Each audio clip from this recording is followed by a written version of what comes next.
is Beth Pratt-Bergstrom, and I'm the California Regional Executive Director for the National Wildlife Federation. And I also lead the organization's Save LA Cougars campaign. And we are at the end of Urban Wildlife Week here, and it all came down to this.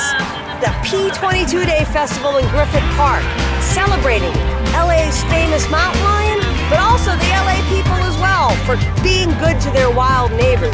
So we are here having fun. Single in LA, don't come, we'll go out dancing anyway, and yeah, I know you.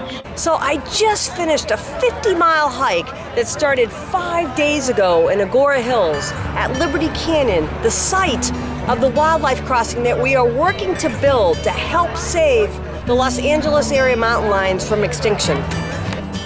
We gathered in Liberty Canyon with a show of support from local officials and a chance to update everybody on some really important news, including Caltrans' release of the environmental assessment for the project and a really generous donation from the Leonardo DiCaprio Foundation. One of the highlights for me was the unveiling of this really cool new sign that makes it seem like this dream is now destined to become a reality.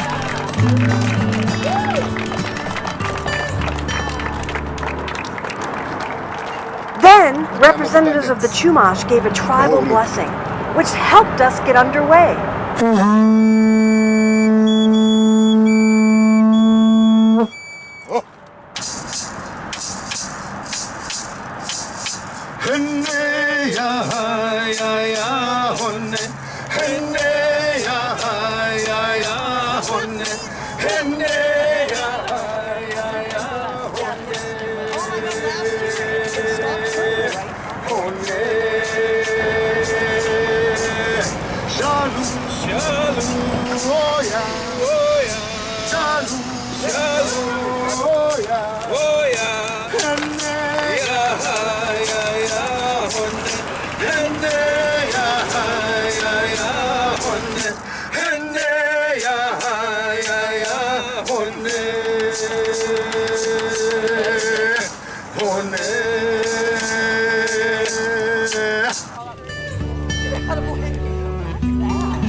I'm wearing an actual research collar like I did last year that we donate back to the National Park Service that they can use in their study.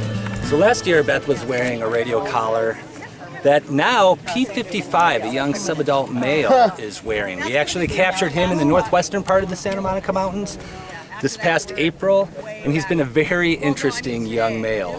He actually crossed the 101 freeway from south to north around the Conejo Grade and spent time in the Wildwood area, actually crossed the State Route 23 and the 118 up into the Santa Susanas. But since then, he's come back south, and just last week he actually crossed the 101 freeway again back into the Santa Monica Mountains. So he's been the only mountain lion to cross the 101 freeway twice.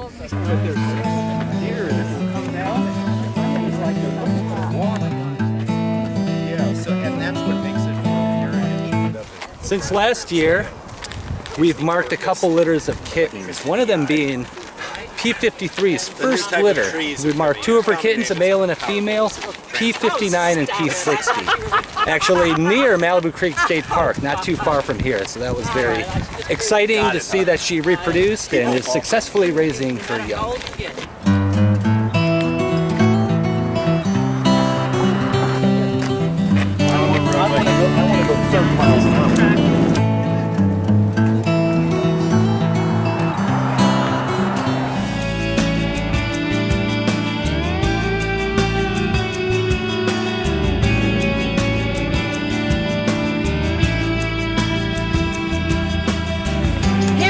It's day 5 of following the footsteps of P22. And we're almost at mile 50, the end of my journey, but this was also the end of P22's journey.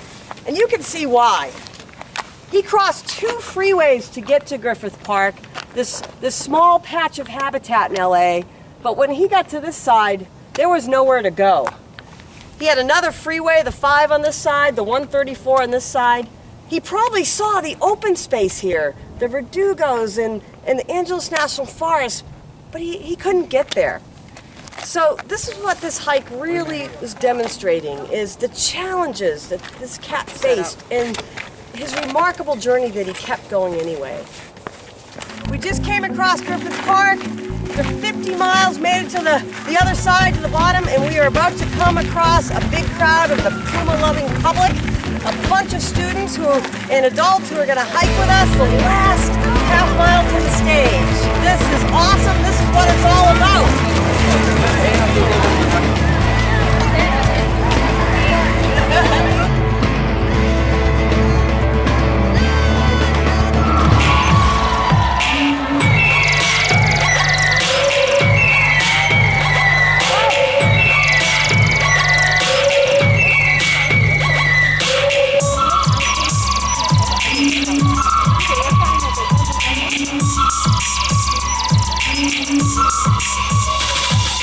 While we are here celebrating P22 Day in Griffith Park, here's a quick update on P22 himself. We've been following him now with the GPS radio collar for a little over 5 years. He's roughly 7 to 8 years old, still trapped in Griffith Park here. Really small area for a mountain lion, roughly 8 square miles. To our knowledge, he has the smallest annual home range of any adult male. And if he ever does decide to leave, that GPS radio collar will identify what location and help us identify these movement corridors for mountain lions and other wildlife in the region. Here's what the cards look like.